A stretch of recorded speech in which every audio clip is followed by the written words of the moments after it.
Today మా తమ్ముడి క్యారేజ్‌కి ఏం కూర ప్రిపేర్ చేసిద్దామా అని అనుకుంటుంటే కబోర్డ్‌లో కోడిగుడ్లు కనిపించాయండి.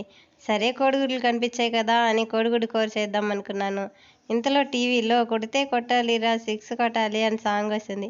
సరే నేను కూడా కొడితే కొట్టాలిరా సిక్స్ కొట్టాలి, వండితే వండాలిరా గుడ్డు కూర వండాలి అంటూ నేను సాంగ్స్ పాడుకుంటూ ఈ కోడిగుడ్డు కూర చేశానండి. ఈ కోడిగుడ్డు కూరని ఎలా చేయాలో ఇప్పుడు చూపిస్తాను. స్టవ్ ఆన్ చేసి ప్యాన్ పెట్టుకుని 2 స్పూన్ల ఆయిల్ వేసుకున్నాను. అందులో సోపు, బిర్యానీ ఆకు, లవంగాలు 2 వేసుకున్నాను. తర్వాత 2 మీడియం సైజు ఉల్లిపాయలని సన్నగా కట్ చేసి వేసుకున్నాను. తర్వాత 1 స్పూన్ అల్లం వెల్లుల్లి పేస్ట్ వేసుకున్నాను. 2 రెమ్మలు కరివేపాకు వేసుకున్నాను. తర్వాత 2 మీడియం సైజు టమోటాలని సన్నగా కట్ చేసి వేసుకున్నాను. తర్వాత 1 స్పూన్ పసుపు, 2 స్పూన్ల ఉప్పు, 1.5 స్పూన్ కారం వేసుకున్నాను. తర్వాత 2 కోడిగుడ్లను కొట్టిపోసి మూత పెట్టి ఒక 5 నిమిషాలు ఉడికించుకున్నాను. ఇంక లాస్ట్‌గా కొత్తిమీర వేసుకున్నాను. నా పాట చూసి భయపడకండి. నా కూర నచ్చినట్లయితే లైక్ చేసి సబ్స్క్రైబ్ చేయండి.